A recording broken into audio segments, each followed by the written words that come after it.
नमस्कार, मैं नीरज वर्मा, अनुदेशक इलेक्ट्रीशियन, राजकीय औद्योगिक प्रशिक्षण संस्थान महरौली जयपुर से।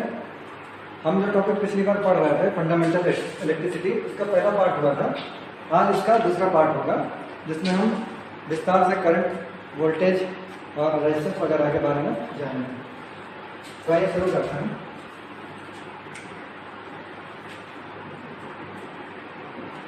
सबसे पहला जो टॉपिक रहेगा हमारा इलेक्ट्रिक करंट, विद्युत धारा।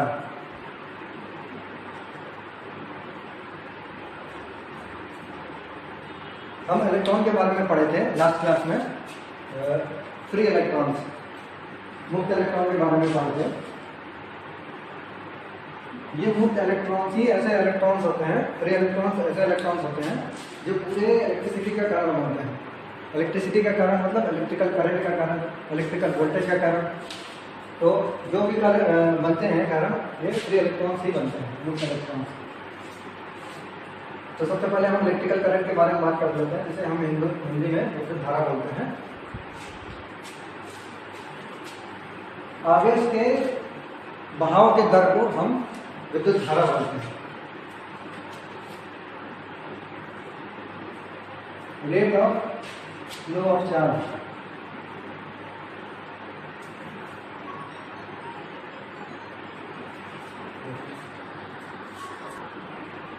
तो आवेश के बहाव के दर को हम चार्ज बोलते हैं, rate of flow of charge. तो इसका मतलब क्या हुआ? इसका मतलब ये हुआ, हम एक उदाहरण ले लेते हैं, एक सर्किट बना लेते हैं।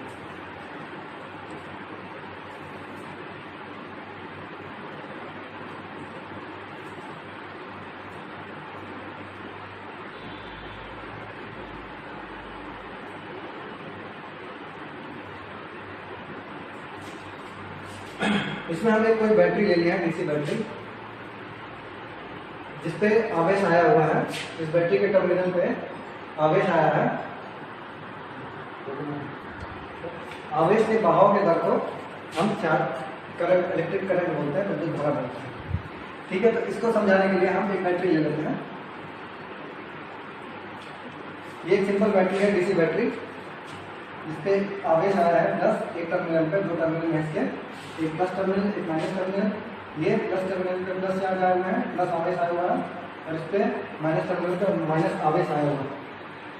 तो ये आवेश जो इकट्ठा हुआ है बैटरी के टर्मिनल पे, इसको हम एक सर्किट के द्वारा, किसी वायर के द्वारा जोड़ देते हैं और एक प्रतिरोध ले लेते हैं। प्रतिरोध क्या होगा हम आगे अभी बात करेंगे। प्रतिरोध से इसको होके गुजारते हैं। एक स्विच ले लिए, स्विच जब बंद करते हैं तो प्रतिरोध से जब हम इसको गुजारते हैं तो हमारा जो आवेश होता है ये बहना शुरू कर देता है बैटरी के एक टर्मिनल से दूसरे टर्मिनल। ठीक है, तो अब हम बात करते हैं, ये प्रतिरोध है, इसके बारे में हम आगे बात करेंगे। अब ये जैसे ये की हम ले लिए हैं, एक स्विच ले लिया है, इस स्विच को हम बंद करेंगे तो ये आवेश हमारा बहना शुरू कर देगा। अब हम बात करते हैं ये आवेश कैसे बहता है। ये आवेश जो है बैटरी के माइनस टर्मिनल पे है, ये माइनस से प्लस की तरफ जाना शुरू करेगा। ये आवेश जो है यही मुक्त इलेक्ट्रॉन्स हैं जो हम लोग पिछले क्लास में बात कर चुके थे पार्ट 1 में। ये फ्री इलेक्ट्रॉन्स जो है यहाँ पे बैटरी के माइनस टर्मिनल पे आके इकट्ठा हो गया। क्योंकि इलेक्ट्रॉन माइनस चार्ज होता है तो माइनस टर्मिनल पे आके इकट्ठा हो गया। अब ये जब सर्किट परिपथ ये हमारा पूरा होगा, सर्किट जब कंप्लीट होगा तो हमारा माइनस जो इलेक्ट्रॉन्स है ये प्लस की तरफ खींचेंगे, अट्रैक्ट होंगे, जिससे कि ये माइनस से चलना शुरू करेंगे और प्लस की तरफ जाना शुरू करेंगे। तो अगर आवेश की हम बात करते हैं, चार्ज की दिशा की बात करते हैं और चार्ज के डायरेक्शन की बात करते हैं, आवेश की दिशा की बात करते हैं, तो वो होता है माइनस से प्लस। क्योंकि इलेक्ट्रॉन माइनस होता है तो प्लस की तरफ वो खींचते हैं, तो माइनस से प्लस की तरफ हमारा आवेश के डायरेक्शन होगा। विद्युत धारा की अगर हम बात करेंगे तो विद्युत धारा का जो दिशा होती है ठीक इसके विपरीत होती है, ठीक इसके अपोजिट होती है। तो विद्युत धारा की अगर दिशा की बात करेंगे, डायरेक्शन ऑफ इलेक्ट्रिक करंट, तो वो होगी प्लस से माइनस।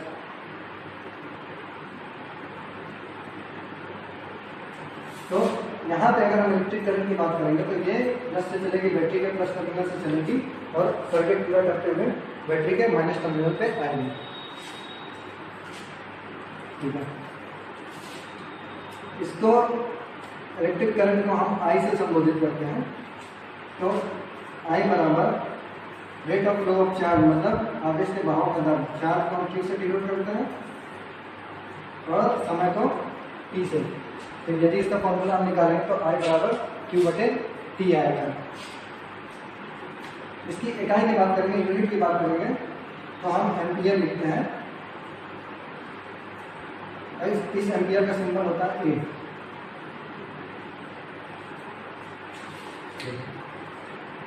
अब इसमें एक चीज और बताना चाहेंगे कि ये जो इलेक्ट्रॉन्स हमारे बढ़ते हैं माइनस से प्लस की तरफ, जो मुख्य कारण होते हैं विद्युत धारा का प्रवाह के मुख्य कारण होते हैं, इनकी स्पीड होती है, स्पीड ऑफ करंट, विद्युत धारा की जो स्पीड होती है ये प्रकाश की स्पीड के बराबर मानी जाती है, 3×10⁸ मीटर पर सेकंड।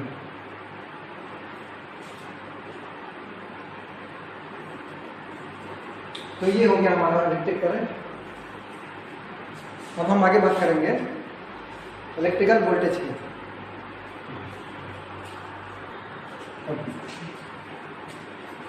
अब हम बात करेंगे इलेक्ट्रिक वोल्टेज की, उसको विद्युत विभव भी बोलते हैं हिंदी में।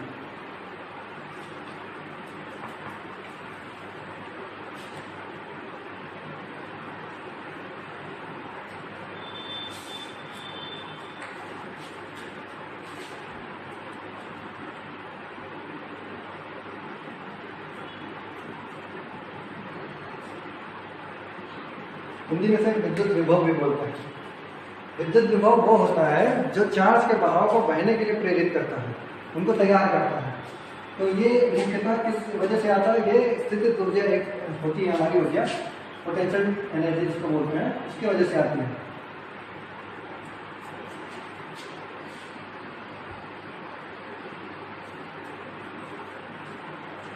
स्थितिज ऊर्जा या पोटेंशियल डिफरेंस बोलते हैं उसको,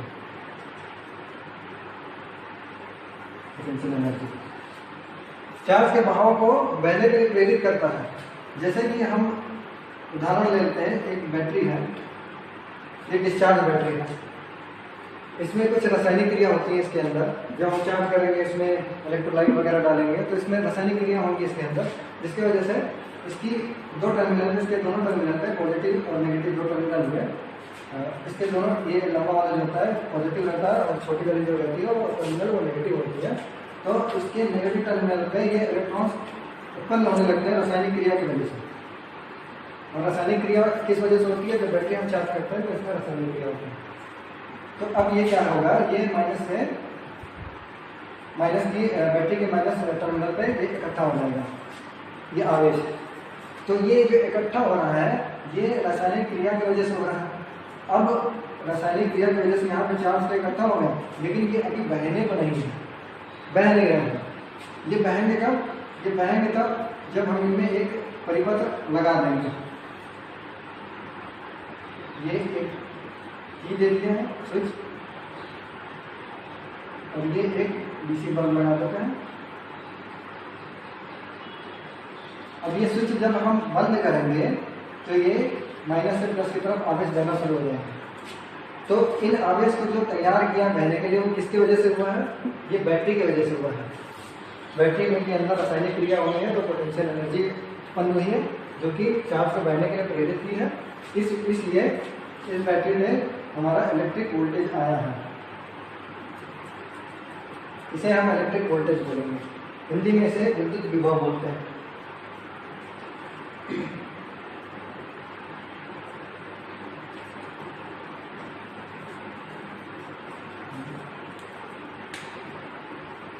अब इसी से जुड़ा एक टर्म और आता है जिसको हम ईएमएफ बोलते हैं, इंग्लिश में बोलते हैं इलेक्ट्रोमोटिव फोर्स।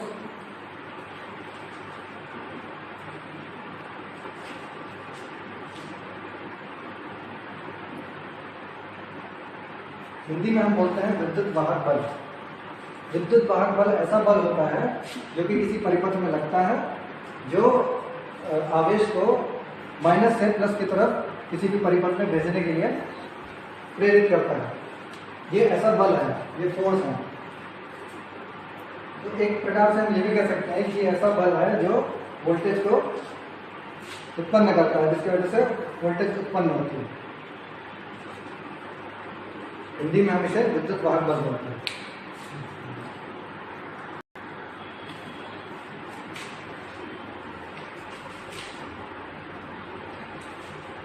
इलेक्ट्रिक वोल्टेज को हम V से डिनोट करते हैं, V से संबोधित करते हैं किसी भी परिपथ में।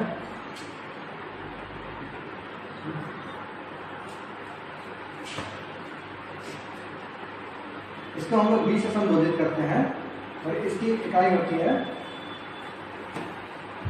वोल्ट, जो कि एक साइंटिस्ट हैं अलेक्जेंड्रो वोल्टा, उनके नाम पर दी गई है।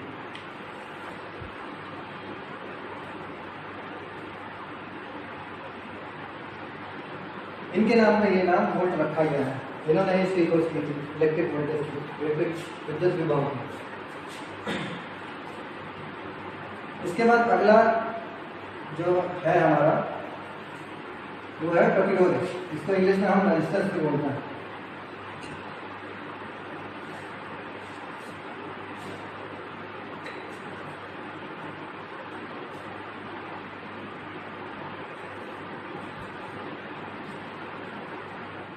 वो पदार्थ विद्युत धारा के बहाव को रोकता है अपने से। हम मान लेते हैं उदाहरण के तौर पर ये कोई प्रतिरोध है, कोई पदार्थ, ये आवेश के बहाव को रोक रहा है, एक तरफ से दूसरे तरफ से आने पे रोक रहा है, तो इसको प्रतिरोध बोलेंगे। और इसी प्रकार से ये आवेश के बहाव को रोक रहा है, माने कि ये करंट को रोक रहा है, तो ये करंट को रोक रहा है। कोई भी पदार्थ जो करंट के बहाव को रोके या आवेश को बहने से रोके, उसको हम प्रतिरोध बोलेंगे। प्रतिरोध का सिंबल किसी भी परिपथ में हम इस प्रकार से देते हैं। इसकी इकाई जो है वो होती है ओम, और इस ओम का सिंबल होता है ऐसे करके। तो प्रतिरोध अपने आप में थोड़ा बड़ा टॉपिक है, तो इसके बारे में हम और तो प्रतिरोध अपने आप में एक विस्तार बड़ा टॉपिक है, जिसको हम विस्तार में अच्छे से पढ़ेंगे। अभी हम इसको शॉर्ट में केवल जानते हैं, इसका करते हैं किसी को परिपथ में। तो ये हो गया प्रतिरोध, ठीक है।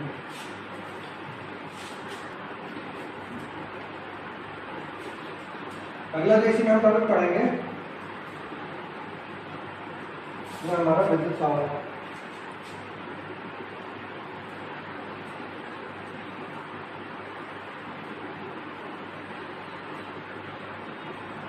इलेक्ट्रिक पावर किसी भी कार्य करने की दर को हम कहते हैं शक्ति।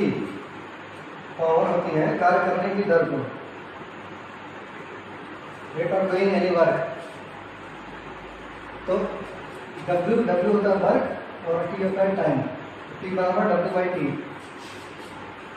इलेक्ट्रिक विद्युत पावर की अगर बात करें, इलेक्ट्रिक पावर की बात करें, तो इलेक्ट्रिक पावर को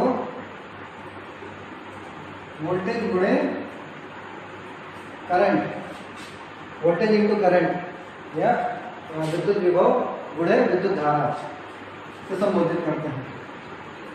इसकी जो इकाई होती है वो होती है वाट,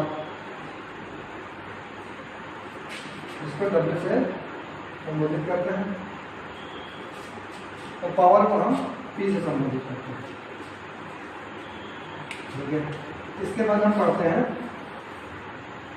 इलेक्ट्रिक एनर्जी, इलेक्ट्रिकल एनर्जी या इलेक्ट्रिक एनर्जी।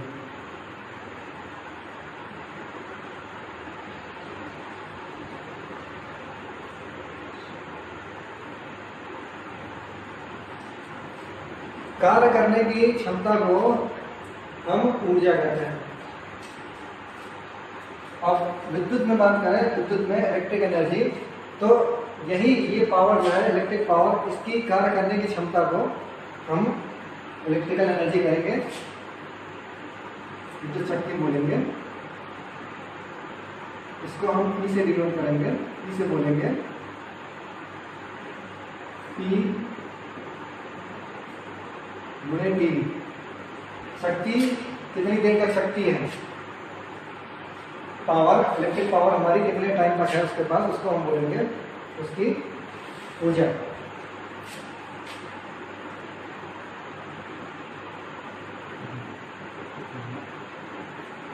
अब जैसा कि हम देखेंगे P बराबर V गुणे I है, तो P बराबर V गुणे I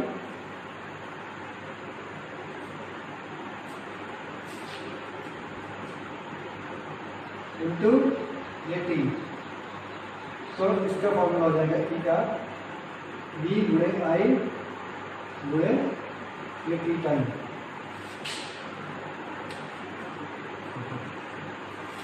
इसके बाद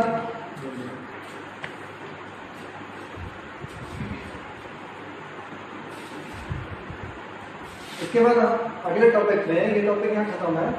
जो मेन टॉपिक बचता है वो रेजिस्टेंस, उसमें हम कौन कौन किस किस तरह से सर्किट बनाए जाते हैं वो सब भी डिस्कस कर लेंगे, और प्रतिरोध के बारे में, रेजिस्टेंस के बारे में पूरी तरह से डिस्कस कर लेंगे। ये हमारा लगभग बेसिक खत्म हो जाएगा। इसमें हम एक चीज़ बताना चाहते हैं कि जो हमारे शरीर की जो चमड़ी होती है, जो स्किन होती है, उसकी क्षमता, कोई भी विद्युत धारा सहने की क्षमता उसकी होती है 200 मिली एम्पियर। इससे ऊपर की धारा क्या होती है तो हमारी स्किन बर्न हो जाता है, स्किन जल जाती है। किसके कारण? विद्युत धारा के कारण, ज़्यादा विद्युत धारा होने के कारण ये जल जाती है।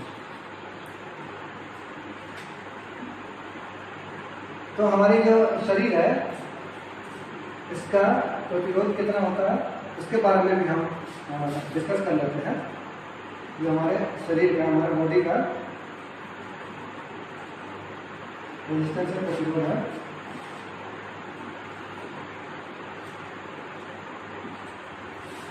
वो गीली बॉडी का, वेट बॉडी और सूखी का, ड्राई बॉडी का, दोनों का अलग अलग प्रकार से होता है। जो हमारी गीली बॉडी है उसका जो प्रतिरोध होता है 700 ओम होता है पर सेंटीमीटर स्क्वायर। पर मतलब 1 सेंटीमीटर स्क्वायर का क्षेत्रफल अगर हम लें तो उसमें 700 ओम तक की प्रतिरोध रहता है किसी भी बॉडी का। 700 से 1000 ओम सेंटीमीटर स्क्वायर। ये अलग अलग शरीर का थोड़ा फर्क होता है, बनावट का, लोगों के शरीर के बनावट का फर्क थोड़ा होता है। और सूखी बॉडी का अगर हम प्रतिरोध देखें तो 70,000 होता है, 70,000 ओम पर सेंटीमीटर स्क्वायर से लेके 1,00,000